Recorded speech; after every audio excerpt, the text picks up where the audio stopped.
na yo na bonzambe na yo. Éternel, maintenant que nous voulons t'écouter, tendre Père, parle-nous, instruis-nous, guide-nous. Dans notre obscurité, Seigneur, il n'y a que ta parole qui peut nous éclairer. Seigneur, laisse que ta lumière chasse l'obscurité dans notre esprit, l'obscurité dans nos jugements, l'obscurité dans nos cœurs et l'obscurité dans nos pensées. Voilà pourquoi nous sommes bénis ce matin, nous exposer à la lumière qui est capable d'éclairer l'âme, le corps et l'esprit, Seigneur. Merci, Seigneur, pour cet instant. Nous te recommandons ce moment. Parle-nous, éclaire-nous, instruis-nous. Nous repoussons tout ce qui est contraire à ta volonté. Laisse que l'honneur, la puissance et la gloire te soient rendus pour l'éternité en éternité. Nous te disons Amen. Est-ce qu'on peut donner une main d'acclamation? Merci la chorale. Que Dieu vous bénisse. Vous avez fait un travail merveilleux. Bien-aimés, avant toute chose, j'aimerais d'abord commencer par rendre grâce à Dieu, celui qui a permis que pendant longtemps nous avons planifié d'organiser cet événement.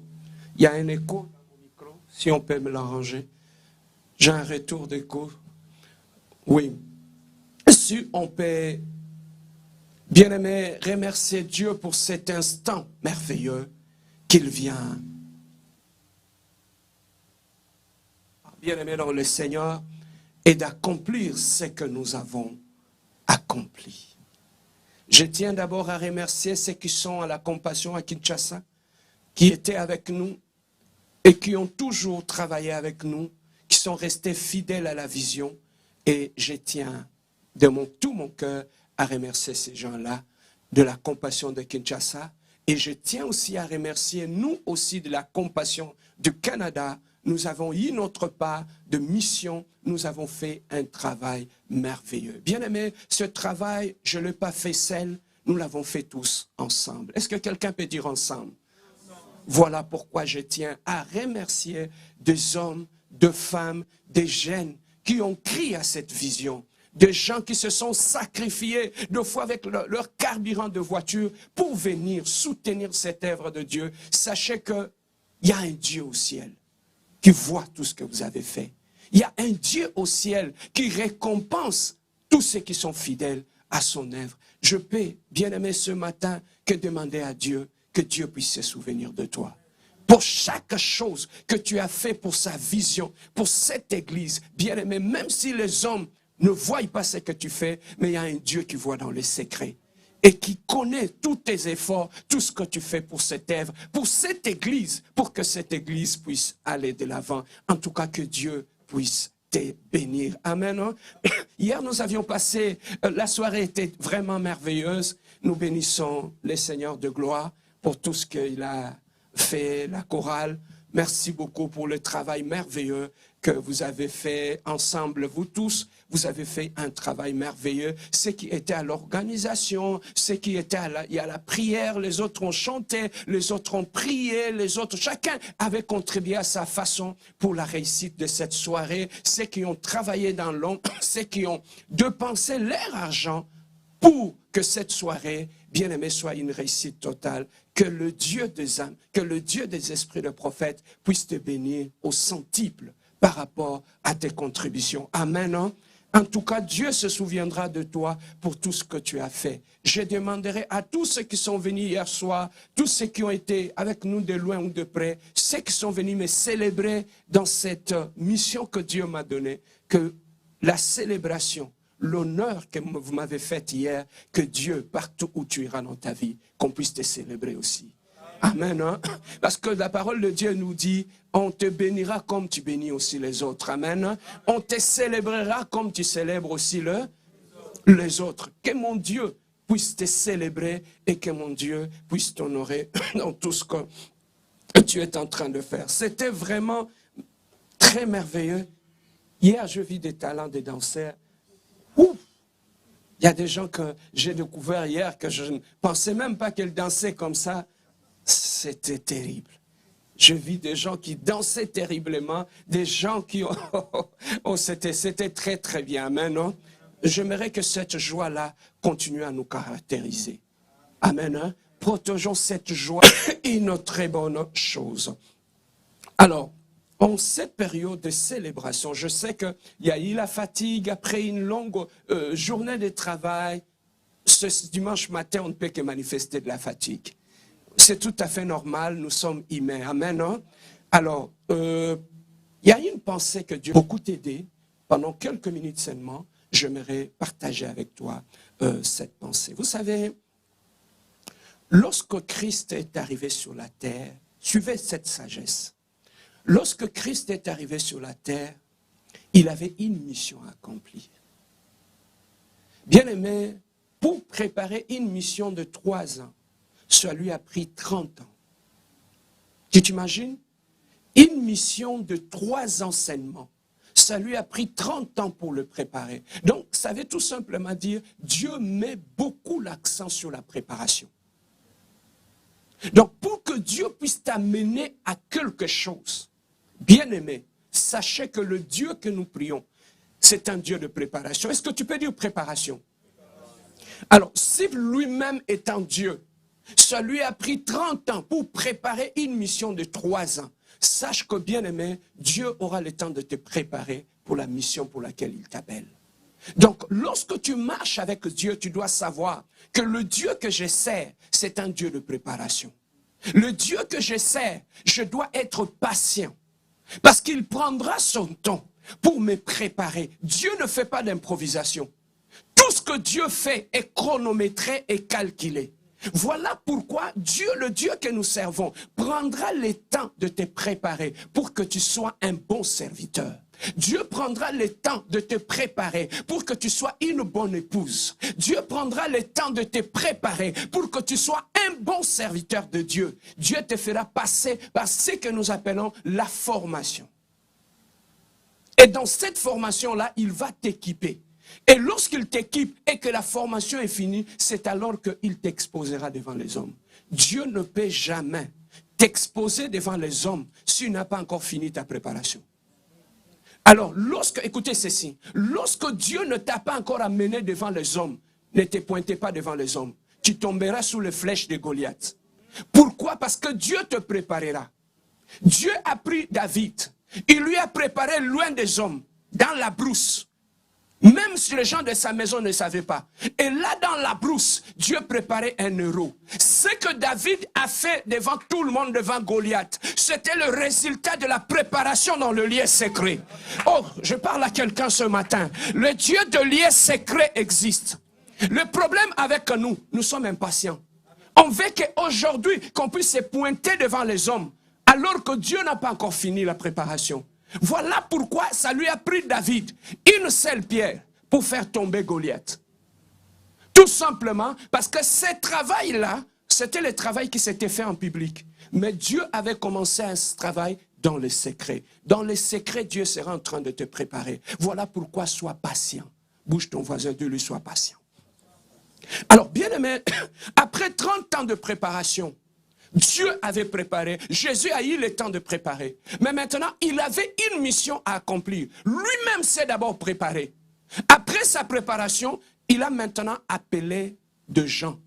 Lorsque tu lis dans ta Bible, tu vas trouver, il y a au moins plus de 120 personnes qui étaient arrivées, qui ont entendu l'appel. Et pendant ce temps-là, Jésus a commencé à sélectionner. De 120, il s'est retrouvé à 75. Et les autres, où sont-ils partis? La Bible nous dit Dieu les a renvoyés. Mais en bon français, on dit Dieu les a chassés.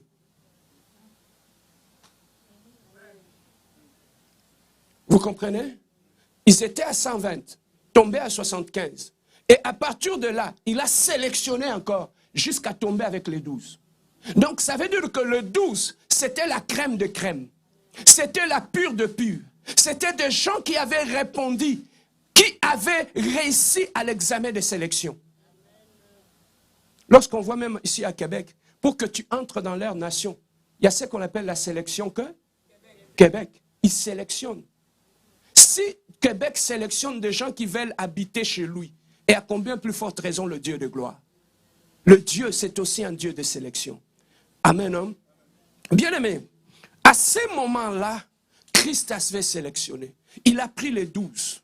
Il a commencé à préparer les 12. Il a commencé à enseigner les 12.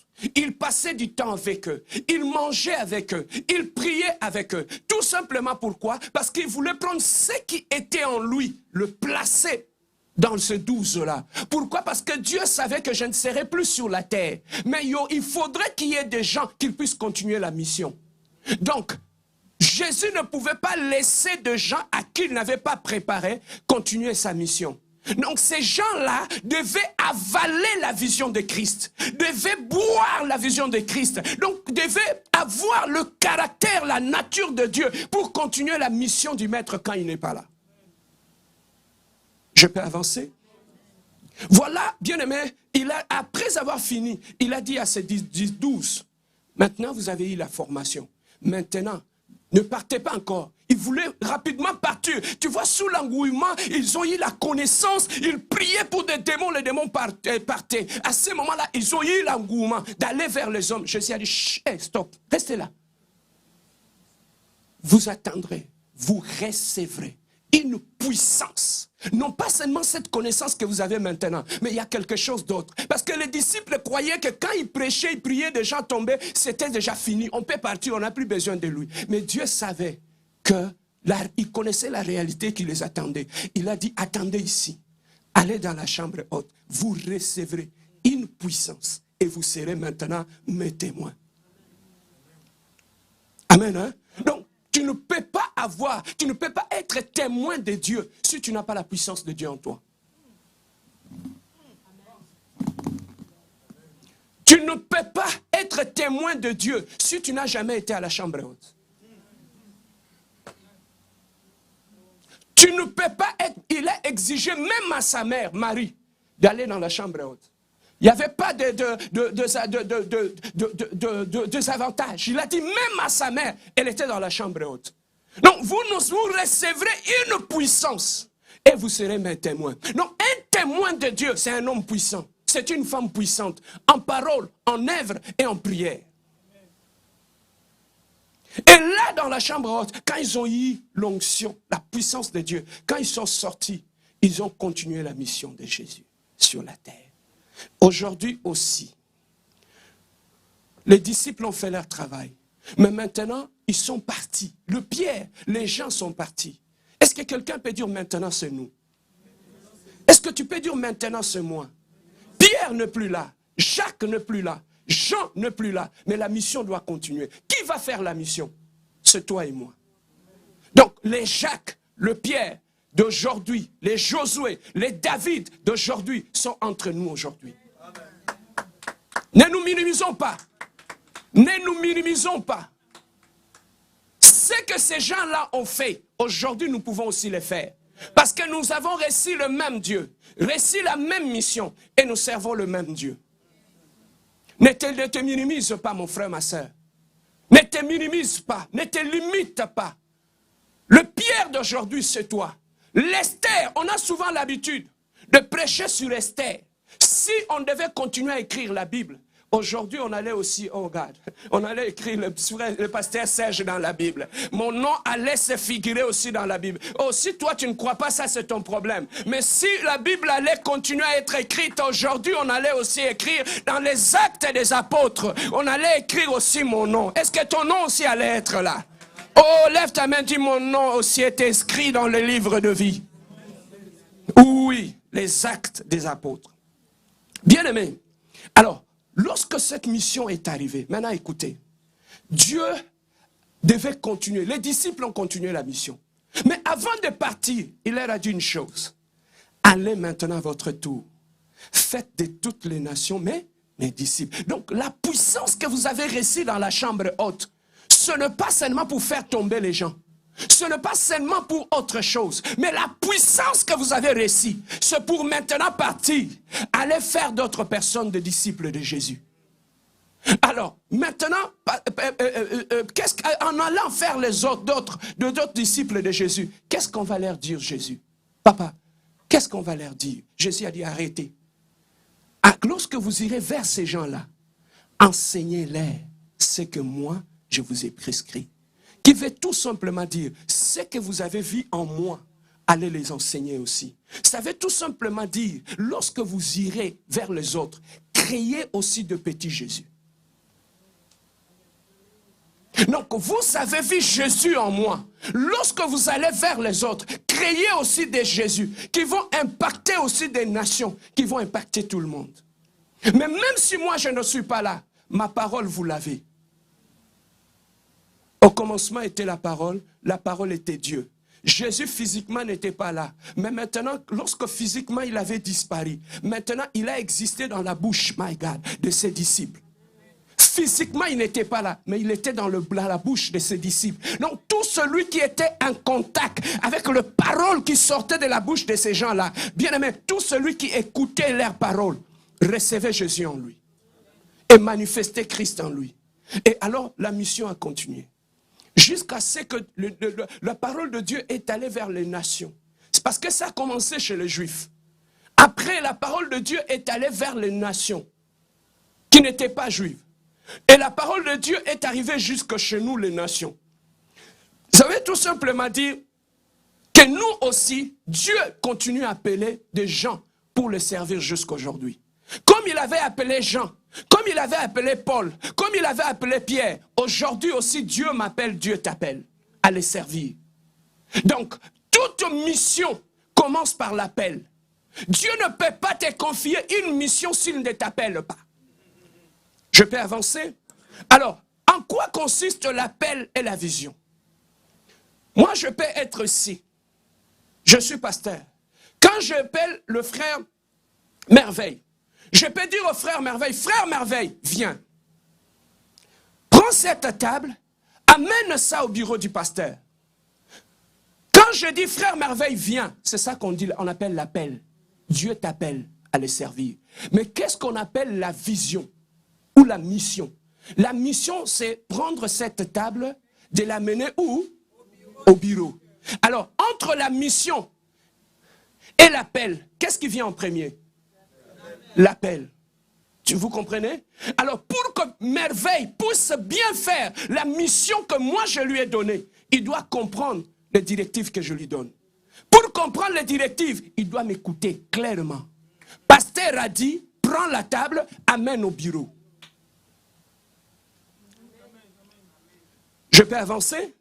Maintenant, Merveille a eu la mission. La table est lourde pour l'amener au bureau. Merveille se tourne vers son ami, le frère Alain. Il dit, frère Alain, viens m'accompagner. Le pasteur a dit qu'on amène la table où? Maintenant, le frère Alain, quand il va arriver, il va copier ce que le frère Merveille fait. Il va prendre la table avec lui et il va amener ça au bureau. Le frère Merveille est le visionnaire. Il a eu la vision du pasteur. Mais maintenant, le frère Alain, c'est celui qui est venu animer la vision à côté du frère Merveille. Donc, celui qui est venu aider le frère Merveille, il n'est pas venu avec ses propres idées. Il n'est pas venu dire à Merveille, non, je trouve qu'au bureau c'est loin, mettons ça dans la cuisine.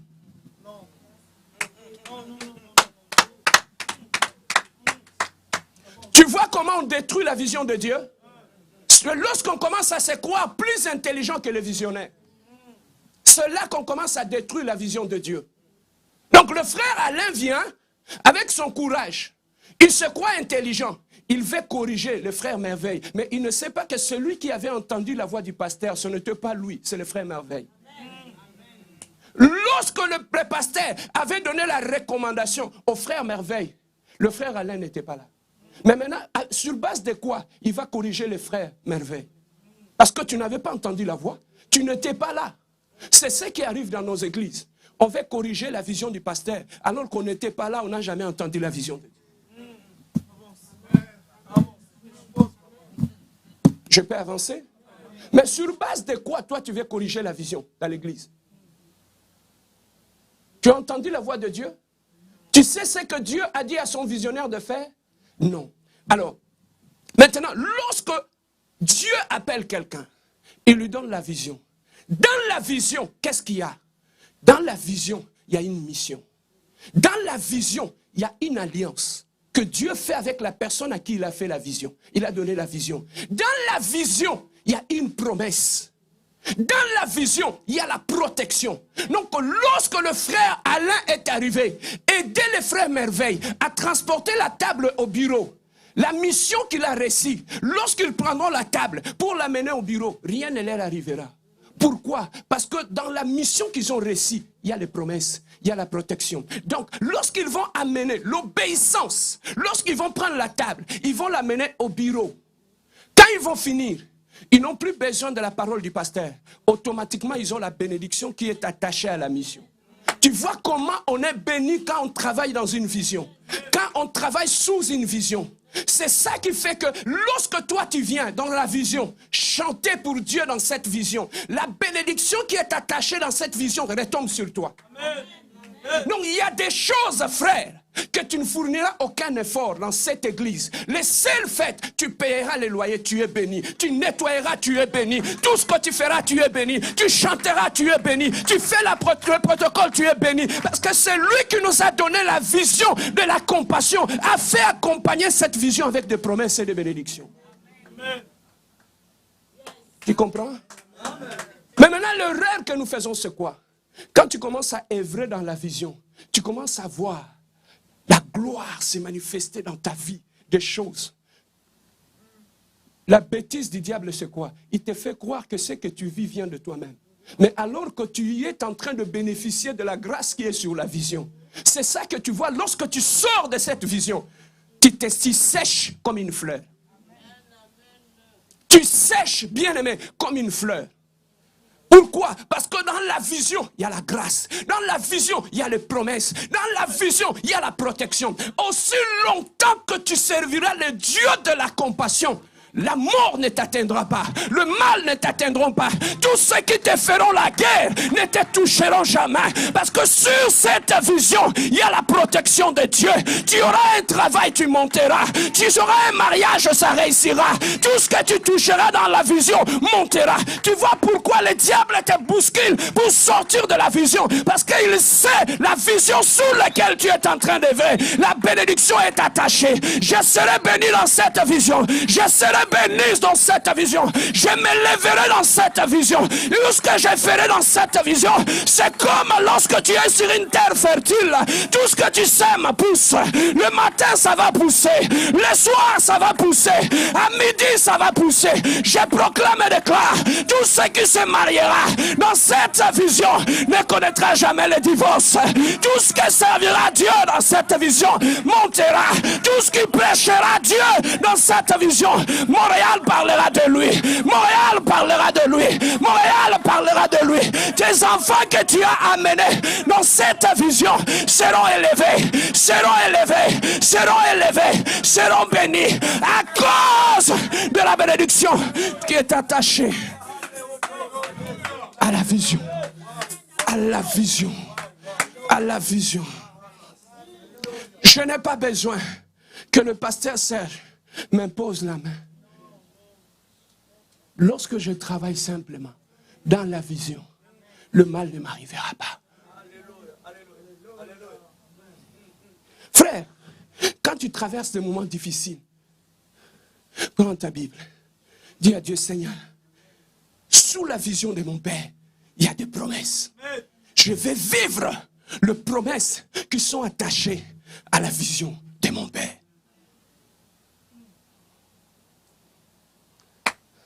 Les disciples ont servi Dieu. Jésus est mort. As-tu entendu où est-ce que les disciples ont manqué de quoi manger? As-tu entendu où est-ce que les disciples, après la chambre haute, où est-ce qu'ils ont été effacés? Non. À cause de la promesse. Maintenant, écoutez ceci. Dieu a appelé. Lorsque Dieu donne la vision, avant de déposer la vision sur le cœur de quelqu'un, écoutez bien ceci. Dieu doit, la vision, c'est comme une sémence.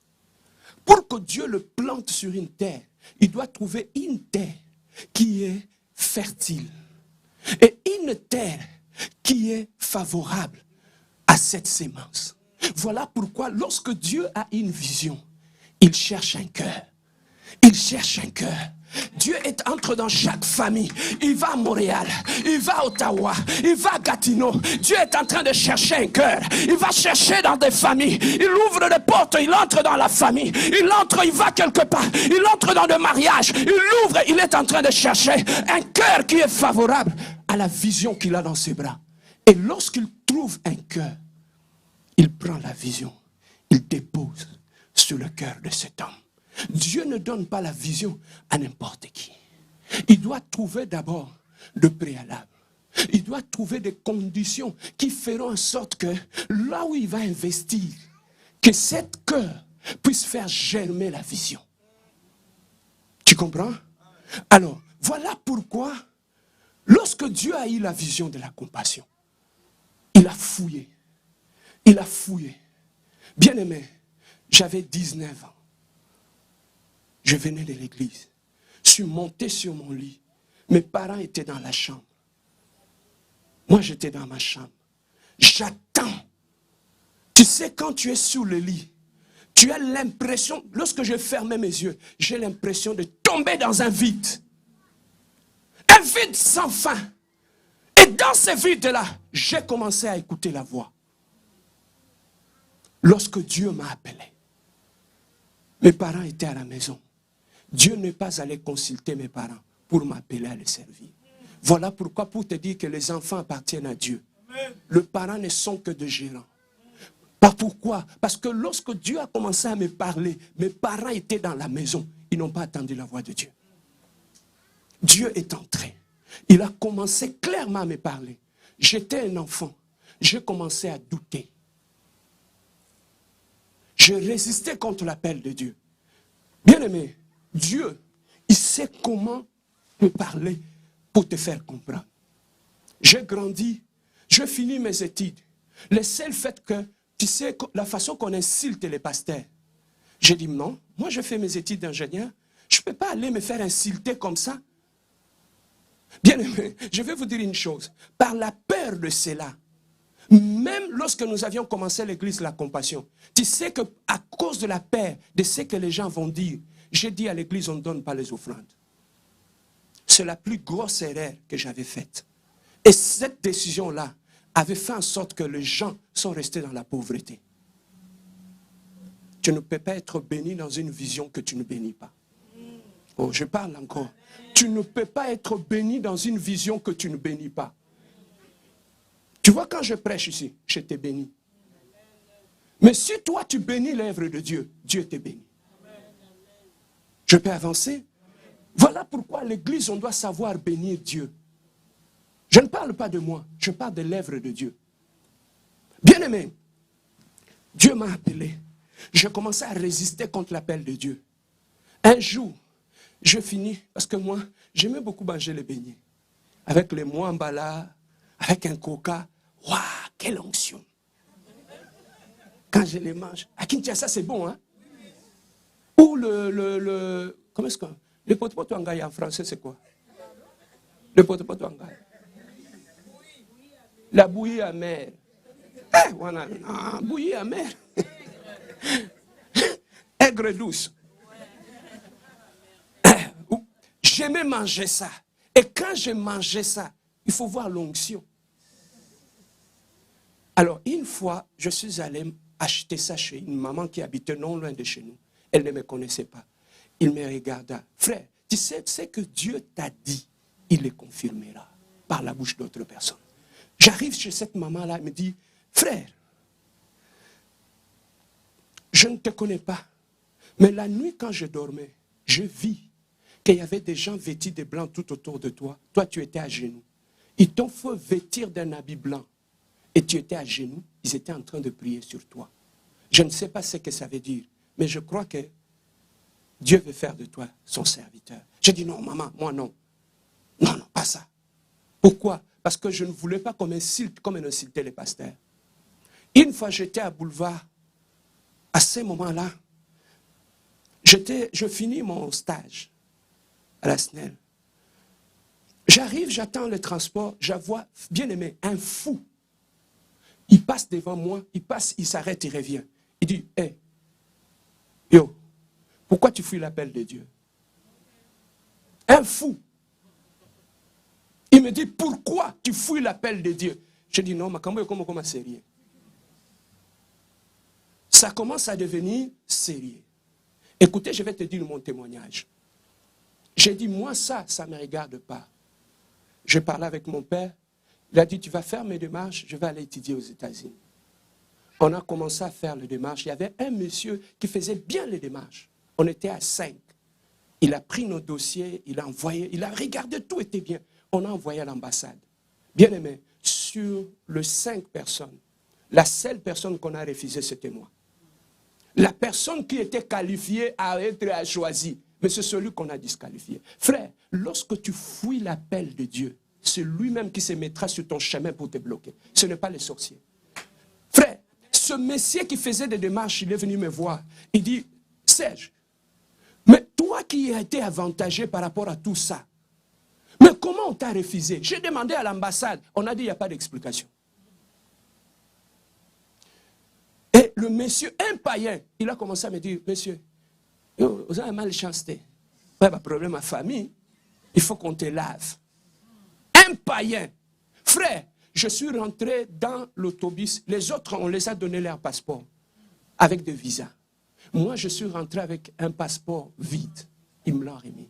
Je rentre dans l'autobus, je commence à pleurer. Je dis, Seigneur, pourquoi cette humiliation? J'étais derrière, les larmes coulaient de mes yeux.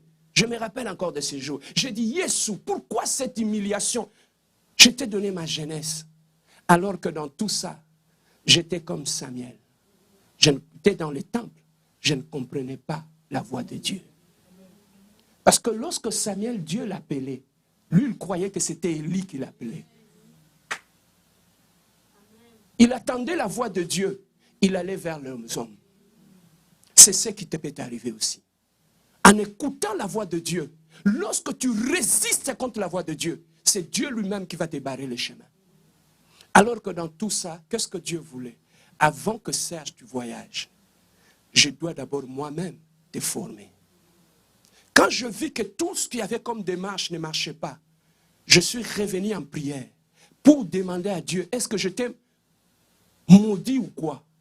Frère, lorsqu'il y a les plans de Dieu sur ta vie, lorsque tu résistes contre le plan de Dieu dans ta vie, tu risqueras de croire que la malédiction te suit. Tout ce que tu feras ne lâchera pas. Amen. Hein? Frère, à ce moment-là, je dis non. Je vais commencer seulement à chercher Dieu. Et que je cherche Dieu, je laisse un peu ces affaires-là. Bien aimé, quand je commençais à chercher Dieu en profondeur, c'est là que Dieu a commencé à me parler. Serge, c'est moi qui étais devant toi.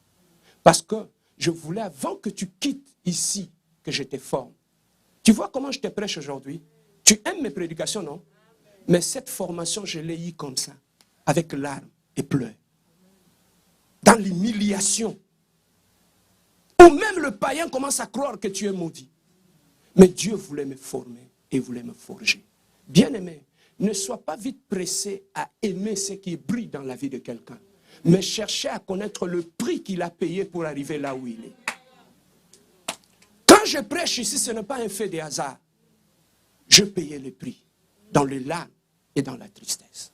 Et c'est alors que Dieu me donnera cette vision de la compassion. Il a dit, voilà, les choses. Quand j'ai obéi, c'est comme ça que là où il y avait les ténèbres, la lumière commence à rentrer. Je commence maintenant à comprendre, ah, ok, si c'était ça, c'était parce que Dieu voulait ceci. Bien aimé, c'est l'obéissance, c'est sur le chemin d'obéissance que tu vas comprendre ce qui arrive dans ta vie. Je peux avancer? C'est sur le chemin de l'obéissance que tu vas comprendre beaucoup de choses qui arrivent dans ta vie. Et là, Dieu a commencé à m'expliquer. Et curieusement, tout ce qui venait par rapport au Canada et tout, Dieu ne me l'a pas dit. J'entendais ça dans la bouche d'autres personnes. Je pars prêcher à Massina, je finis la prédication.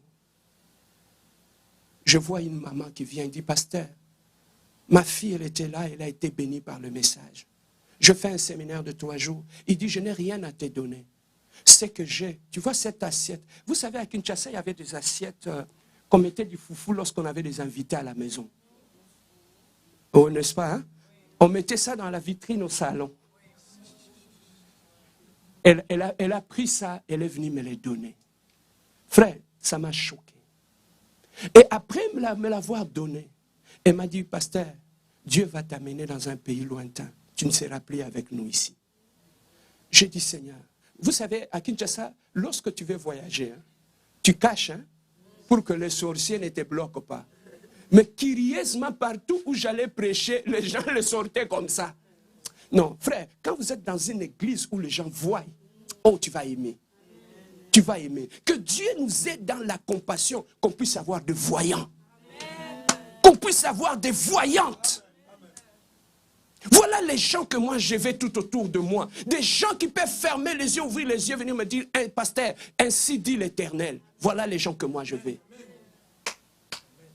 Ce qui m'intéresse, ce n'est pas, oh pasteur, j'ai entendu on critique l'église. J'ai entendu on dit ceci pour l'église. Ça, where am I gonna go with that? I don't need that. Viens me dire, qu'est-ce que Dieu t'a dit? Ne viens pas me dire c'est que les hommes, où tu as entendu des hommes. Ça va m'avancer à quoi? Alors, maintenant, Dieu a trouvé un cœur. Maintenant, il fallait déposer une vision. Dieu a déposé la vision de la compassion. Et lui-même a commencé à m'enseigner la vision de la compassion. Maintenant, regardez ceci. Je ne savais pas pourquoi Dieu m'avait donné cette vision. On a commencé l'église. Maintenant, dans l'église, les gens commençaient à venir me dire, pasteur, il faut être dur vis-à-vis de fidèles. Il faut avoir un caractère solide. Il faut savoir être dur. Il faut savoir être méchant. Écoutez, par erreur, j'ai commencé à écouter les gens, à vouloir faire, à modifier mon caractère pour faire ce que les gens me demandaient de faire dans l'église. Quand je l'ai fait sur les champs, Dieu m'a réprimé.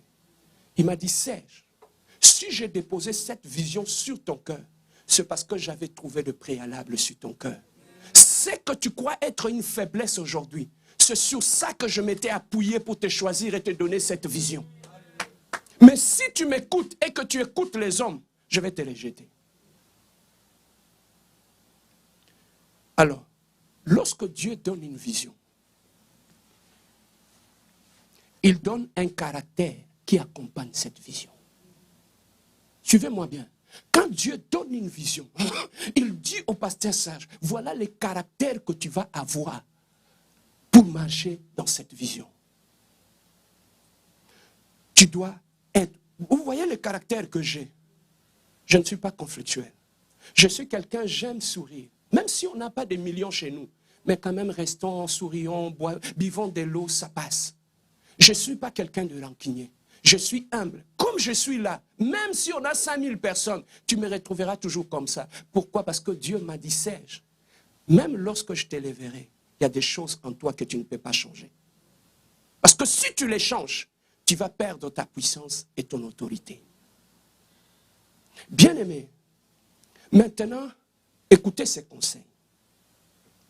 Lorsque Christ a fini la formation, les disciples, pour aller amener la vision du Christ, ils devaient non seulement écouter Jésus, mais ils devaient avoir le caractère de Jésus pour accompagner la mission de Jésus. Regardez ce que la Bible nous dit. Prends ta Bible, prends ta Bible. Je vais te montrer quelque chose qui pourra peut-être t'aider. Prends le livre de Actes des Apôtres, chapitre 11, versets 25 à 26. Actes des Apôtres, chapitre 11, versets 25 à 26. Est-ce qu'on est tous là? Écoutez ce que la Bible dit. Barnabas s'est rendu ensuite à Tars pour chercher Saul. Et l'ayant trouvé, il l'amena à Antioche. Pendant toute une année, ils se réunirent aux assemblées de l'église. Et ils enseignèrent beaucoup de personnes. Ce fut à Antioche que pour la première fois, les disciples firent appeler qui? Chrétiens. La première fois que les disciples ont été appelés chrétiens, C'était Antioche. Mais qu'est-ce qui avait fait qu'on puisse appeler ces gens-là des chrétiens? Parce que ces gens-là, quand tu regardes en haut, ils ont été enseignés. Qu'est-ce qu'on leur a enseigné? Le caractère de Jésus. Alors, ils n'ont pas vu Jésus, mais on leur a parlé de Jésus. Et en écoutant Jésus-Christ au travers de la bouche de Paul et Barnabas, ces gens-là ont manifesté la nature du Christ. Et les gens qui étaient tout autour de nous, ils ont dit, ces gens-là sont des chrétiens. Chrétiens qui veut dire comme Christ. Tu comprends maintenant? Ces gens-là n'ont pas vu Jésus, mais ils ont écouté les gens qui leur parlaient de Jésus. Et en écoutant la parole de Dieu, ils ont manifesté ce qu'ils écoutaient. Et les gens qui étaient tout autour d'eux, ils les ont appelés chrétiens, à cause de ce qu'ils écoutaient. Donc, chaque fois que nous venons à l'église, nous sommes exposés à la parole. À la finalité, nous devons manifester ce que nous avons écouté. Ça veut dire manifester Christ. Et c'est ça qui fera que tout autour de nous, que les gens nous appellent des chrétiens. On n'a pas dit, on les a appelés chrétiens parce qu'on les a trouvés dans l'église. On ne les a pas appelés chrétiens parce qu'ils chantaient à l'église. On ne les a pas appelés chrétiens parce qu'ils prêchaient à l'église. Mais on les a appelés chrétiens parce qu'ils ont vu la nature de Jésus en eux. Tu peux être un prédicateur à l'église, mais n'être pas chrétien. Tu peux être un chanteur à l'église, être un païen. Tu peux être un ancien de l'église et être un païen. Mais quand est-ce qu'on devient chrétien? On devient chrétien quand on commence à manifester la nature de Jésus. Non, des choses comme vous appelez les gens, lui il est chrétien, lui il est païen, c'est faux. La Bible dit, vous les reconnaîtrez. Par quoi? Par leurs fruits. Donc ça veut dire qu'ils ont copié le caractère de Jésus, ils l'ont manifesté et les gens ont vu Jésus en eux. Alors, lorsque Dieu donne ici une vision, il donne un caractère qui accompagne la vision. Non, le caractère que tu vois en moi là, Paul a dit un élément qui est important. Il a dit un élément qui est très important. Dans 1 Corinthiens chapitre 11, verset 1. 1 Corinthiens chapitre 11, verset 1. La Bible nous dit ceci. Soyez mes imitateurs comme je le suis moi-même de Christ. Maintenant, écoutez ceci. Paul dit, vous n'avez pas vu Jésus. Mais moi, j'imite Jésus. Comme j'imite Jésus, je reproduis Jésus. Et lorsque vous allez m'imiter, vous aussi, vous allez manifester Christ. Non, c'est comme ici, nous sommes à la compassion. Tu ne peux pas animer la vision de la compassion si tu n'as pas le caractère du pasteur Serge. Moi, ces caractères, je les récite de Dieu. Mais maintenant, si tu veux servir Dieu dans la vision de la compassion, tu dois voir la nature du pasteur Serge. Tu vois comment les gens ont des problèmes dans une vision, c'est parce qu'ils veulent servir Dieu dans la vision sans avoir le caractère du visionnaire. Alors, pasteur Serge, non, moi je ne peux pas être patient comme ça. Être quelqu'un qui pardonne, quelqu'un qui n'est pas rancunier. Non, moi je ne peux pas l'avoir. Moi quand on me fait ceci, je réplique. Quand on me fait ceci, je réplique. Frère, tu auras Tijengou dans cette vision. Si tu veux être efficace, je partage avec toi ces secrets. Si seulement tu veux être efficace dans cette vision, copie les pasteurs Serge. Remarque une chose. Tous ceux qui m'ont copié dans l'église montent rapidement. Pourquoi? Parce que dans cette vision, il y a un caractère qui l'accompagne. Lorsqu'ils ont trouvé les secrets qui accompagnent cette vision, ils l'ont adopté, ils montent comme des flèches. Tu vas aussi regarder, les gens qui se sont fait éliminer, c'est ça des gens qui ont voulu servir dans la vision de la compassion, mais qui ont refusé le caractère du pasteur Serge. Jésus, il était un agneau, mais dans l'agneau, il y avait le lion de la tribu de Juda. Comment on peut sortir un lion d'un agneau? Ils n'ont pas les mêmes caractéristiques. Je peux avancer? Je te partage avec toi ces secrets. Si tu veux monter dans cette vision, comme une flèche, lorsque Dieu m'a donné cette vision, il m'a donné un caractère qui accompagnera cette vision. Mais si tu veux corriger le pasteur Serge avec ton caractère, ça ne marchera pas. Dans cette vision, son limbisa athée, au bout de sa vision.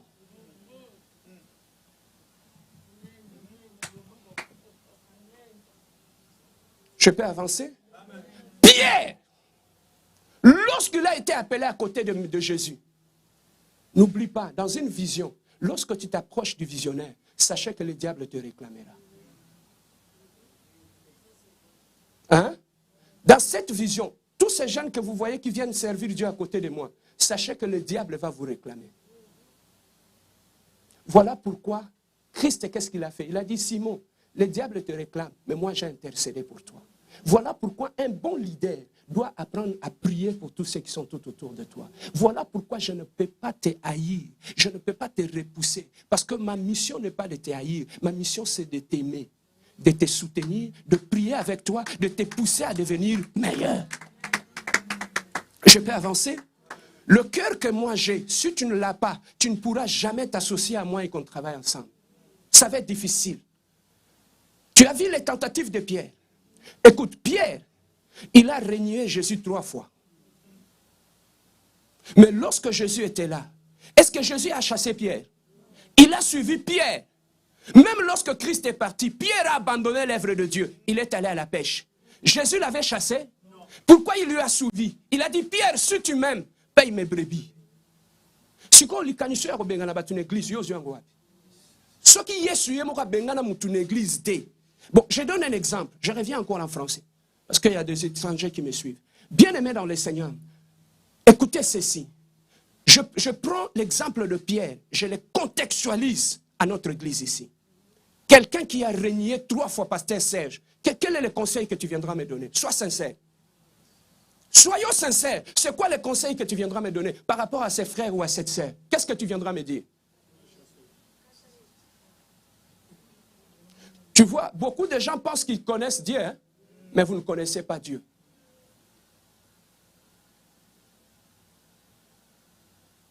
Amen. Hein? Bien-aimé, imagine-toi, 3 fois Pierre a renié Christ. Jésus est allé le chercher. Pierre, on lui a laissé la mission. Il a abandonné la mission, il est allé à la pêche. Je reviens encore. Si toi, tu étais à ma place, je laisse l'église à un frère Papi. Frère Papicho. Si le frère Papicho abandonne l'église un dimanche, nous on est ici.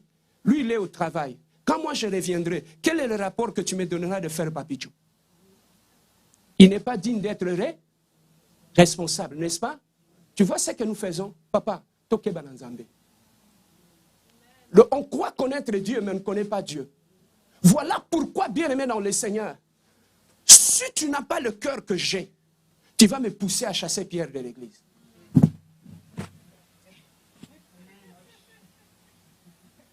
Si tu n'as pas le cœur que j'ai, tu vas risquer, je suis faible par rapport à Pierre.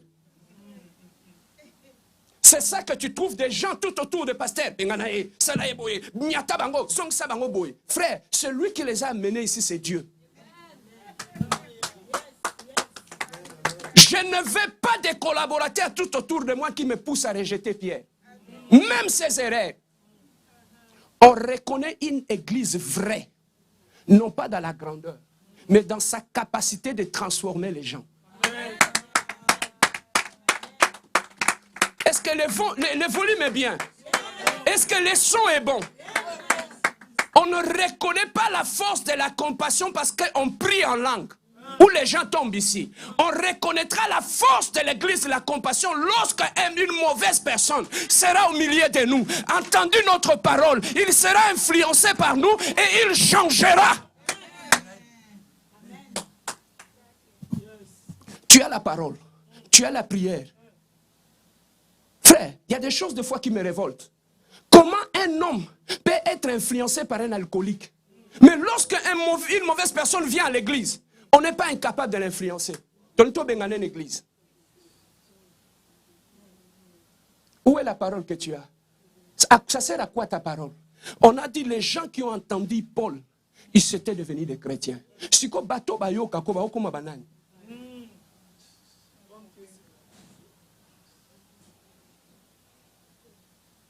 Je te pose la question, non?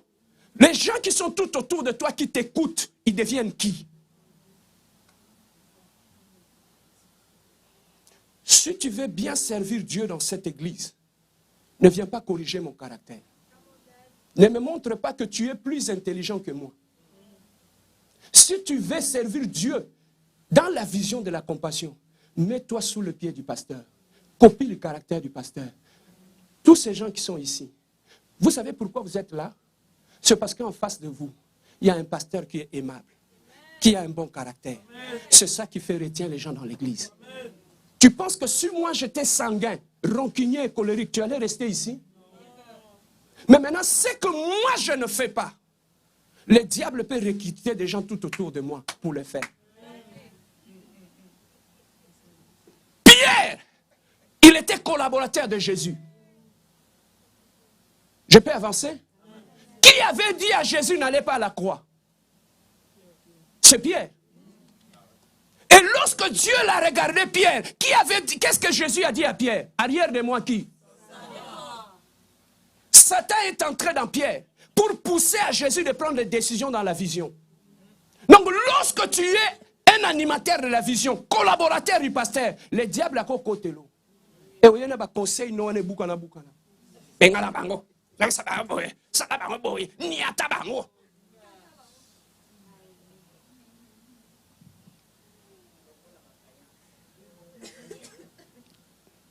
Ça rentre bien, hein?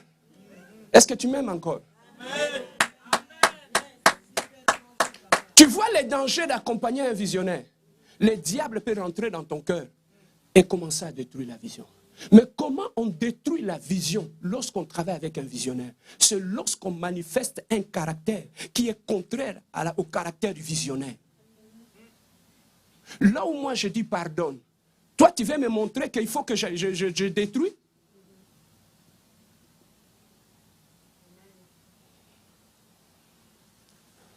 On a une sœur à Kinshasa, elle chante bien. Cette sœur nous a fait ça. Quand elle est venue, frère, tout le monde a têti comme vous n'avez pas l'idée. Seul caractère. Tout le monde commence à dire, pasteur, il faut le chasser de l'église. Il faut le chasser, il faut le chasser. Frère, j'ai dit non. Dieu m'a donné la parole. La parole que Dieu m'a donnée, ce n'est pas pour chasser les gens, mais c'est pour transformer les gens.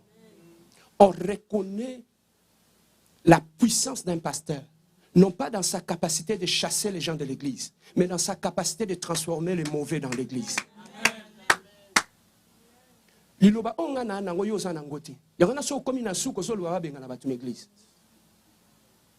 lorsque tu as la parole, frère, moi je crois à ma propre parole. Mes propres prédications m'ont changé moi-même. Et si ça m'a changé moi-même, à combien plus forte raison une autre personne?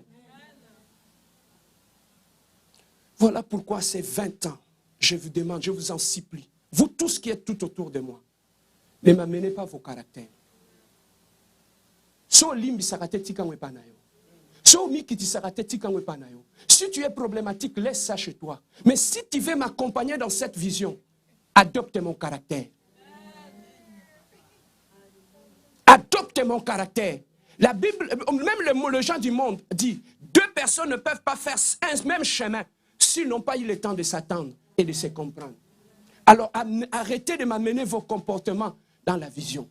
Et le mauvais comportement dans la vision, c'est ça qui... Des fois on dit, pasteur, mais comment on combat la vision? Moi je ne combats pas la vision. Oui, tu ne combats pas la vision, mais c'est ton caractère qui combat la vision du pasteur. On peut combattre la vision du pasteur sans que tu le saches. Lorsque Pierre est allé dire à Jésus, est-ce qu'il savait que c'était le diable qui l'avait inspiré? Donc il y a certaines choses que tu viens me... Est-ce que tout ce que tu viens me dire là comme conseil, ça vient réellement de Dieu? Oh, mais répondez-moi, non? Oh, je peux courager au côté de bureau. Pasteur, la Bible m'a dit beaucoup. Na Satan na mutema. Oui, puis pasteur vit sur la théorie de loi relationnelle. Sur le plan de la relation biblique, pasteur, je trouve que selon mes pensées, mes expériences, je trouve que tu souris trop.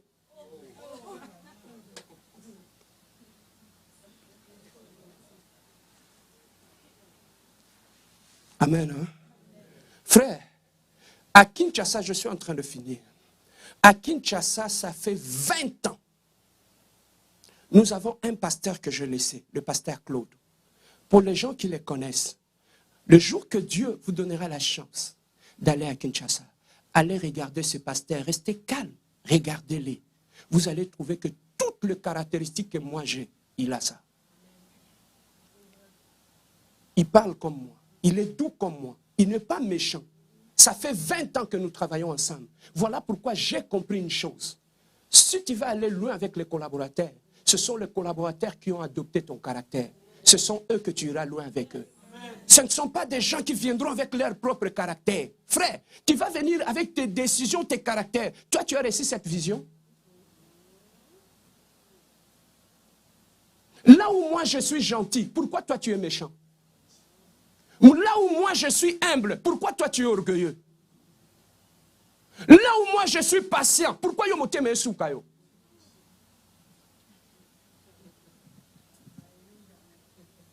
Frère, ne minimisons pas les gens tout autour de nous, c'est parce qu'ils ont fait des erreurs aujourd'hui. Tu sais combien d'erreurs que Pierre a fait? Regarde. Il y avait des disciples, il y avait des médecins, des docteurs parmi les disciples. Jean n'avait pas fait les erreurs que Pierre avait fait. Jacques n'avait pas fait les erreurs que Pierre avait fait. Mais le jour de la Pentecôte, Christ n'était pas là. Celui qui avait pris la parole, c'est celui qui a fait des erreurs plus que tout le monde. C'était Pierre. Imagine-toi si on l'avait chassé. Il a parlé, malgré ses erreurs. Il a amené 3000 personnes dans l'église. 3000. C'est lui qui a ramené ça. Pourquoi les gens qui étaient parfaits ne l'avaient pas fait? Pourquoi Jacques, qui était médecin, intellectuel, pourquoi il n'avait pas ramené 3000 personnes? Mais c'est un pauvre pécheur qui n'a pas étudié, avec plein d'erreurs. C'est celui-là. Frère, l'eau sale, ne le jetez pas. On en aura besoin, même lorsque le feu s'allumera dans l'église.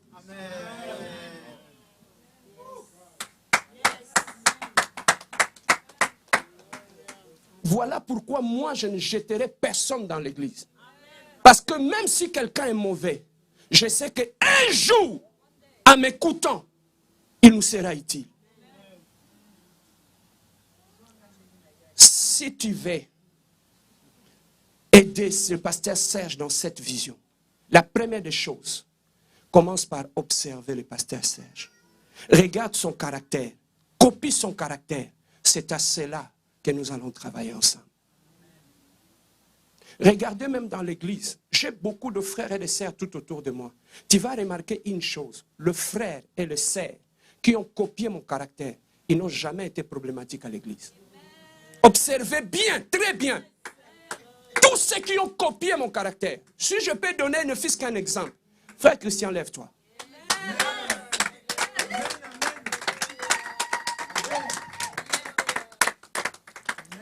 Ce pauvre gars, il n'est pas parfait. Il n'a pas peut-être l'intelligence que toi tu as.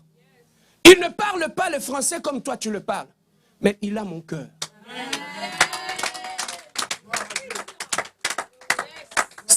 Il y a des choses que je ne lui dis pas. Je suis chez moi à la maison. Quand tu lui poses la question, il répond textuellement comme si c'est moi qui lui ai dit de le dire. Pourquoi? Il est là. Un jour, il va témoigner. Il a eu le temps de chercher à m'étudier, à comprendre comment je fonctionne. Et non seulement il a compris la vision, mais il a copié les caractères qui accompagnent la vision. As-tu déjà eu cet homme avoir des problèmes dans l'église? Il est là. Il est là. Pourquoi? C'est parce que lorsque tu veux monter, ces gars-là, tu ne l'attendras jamais à Balobaki, Bayokaki, Bamonaki. Je lui ai dit, papa, tu es la chose de Dieu en toi. Même à Babylone, protège la chose de Dieu. Ne mange pas sous la table du méchant. Restez digne. Même à 5 heures du matin, quand je l'appelle, il obéit. Même à 2h du matin, quand je l'appelle, il obéit. Même s'il vient dire, pasteur, on va faire ça comme ça. Je dis non, on va faire ça comme ça. Il dit merci papa, on va le faire. Tu vois comment ces gars, Dieu est en train de l'élever? Je ne privilégie pas les gens. C'est ton comportement qui fera que tu puisses monter dans l'église ou que tu sois effacé dans l'église. Et ça n'a aucune cité. Amen. Hein? Voilà pourquoi, merci papa, tu peux t'asseoir. Si tu veux aller loin dans la vie, copier les caractères du visionnaire. Copier ma façon d'être. J'ai mes aînés dans l'église. Je suis allé lire le livre de Timothée. J'ai écouté tout le conseil, je l'ai étudié à la lettre que Paul donnait à Timothée dans son comportement dans l'église. Avec les aînés, voilà comment tu vas être. Avec les jeunes, avec les gens, voilà comment tu vas parler, voilà comment tu vas être. Je l'ai étudié jusqu'à aujourd'hui, je continue à l'étudier. Pourquoi? Parce qu'il y a une chose que ma défunte mère m'a dit. Serge, si tu te promènes dans la rue, tu écoutes une maman en train de conseiller son fils, arrête-toi. Ouvre les oreilles, écoute les conseils. Ça peut être utile. Je peux avancer? Bien aimé, pour savoir les signes que quelqu'un est en train d'aller vers la perdition, il n'écoute plus les conseils.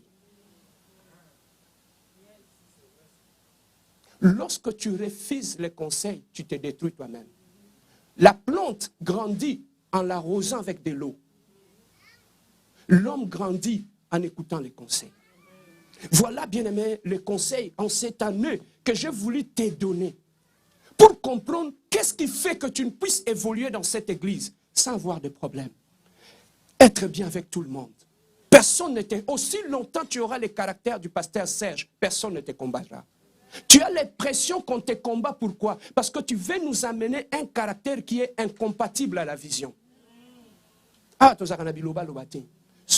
on respecte la vie privée des autres. Amen. Hein? Copie mon caractère, tu vas monter plus vite et tu vas aller loin. Comment je peux combattre la vision de mon pasteur? C'est lorsque je viens avec mon caractère dans la vision du pasteur. Ça ne marchera pas. Voilà pourquoi tu vas trouver dans les églises, la plupart des gens qui détruisent les églises, ce sont les collaborateurs du pasteur. Tout autour du pasteur. Ça peut être ses collaborateurs, ses enfants ou sa femme. Parmi tous ces gens-là, c'est parce que c'est là que le diable va recruter. J'avise, tout ce qui est tout autour de moi, le diable peut vous recruter pour détruire cette église. Faites attention avec vous-même. Lorsque le diable te voit m'approcher, j'ai dit ça à Christian, lorsque le diable te voit trop près de moi, sachez qu'il te réclamera. Mais reste en prière. Parce que si tu ne pries pas, le diable va tourner ton cœur pour te faire perdre tout ce que nous avons sémé, la bénédiction. Tu ne l'auras pas. Bien-aimé, copie le visionnaire pour manifester le caractère de la vision. Et ces caractères-là, même quand nous allons voir des extensions à Ottawa, en Chine, on va t'envoyer là-bas pour aller prêcher. Mais lorsque tu n'as pas mon caractère ni on me la bango. Hein? Au frère, moi, kanda, batindie na Chine. On va commencer à écouter des témoignages. Eh, pasteur, tu as envoyé le frère Fernando à Thaïlande. Frère Fernando a bondi une église. A BBC Bitumba, on est pasteur, mon Mesuki. Ah, pas na bondi. On va t'excommunier, frère de l'église. Mais lorsqu'on manifeste la nature de Dieu, ma femme, elle est là, elle ne connaît pas mon père spirituel de vie comme ça. Mais quand elle a commencé à le côtoyer, il a vu moi dans mon père spirituel. Pourquoi? Parce que j'ai avalé et la vision et le caractère de cette personne. Mon père spirituel, il est textuellement comme moi je suis. Ce n'est pas quelqu'un de rancunier, c'est quelqu'un de simple. Il parle avec tout le monde. Des fois, il allait prêcher, on prenait ses sacs. Il dit non, moi-même, on met ma sac nanga. Tu vois le niveau de la simplicité. Parce que j'ai compris dans la vie, la force, la beauté se trouve dans la simplicité. Il n'y a rien. Sopela Emaï. Azonga Moutou. Lèvons-nous, nous avons fini. Est-ce que quelqu'un a été béni aujourd'hui? Ah, on doit arrêter, le temps est parti. Amen. Hein? Lève-toi. Est-ce qu'on peut chanter un peu? Amen. C'est la célébration. Chorale, venez, venez.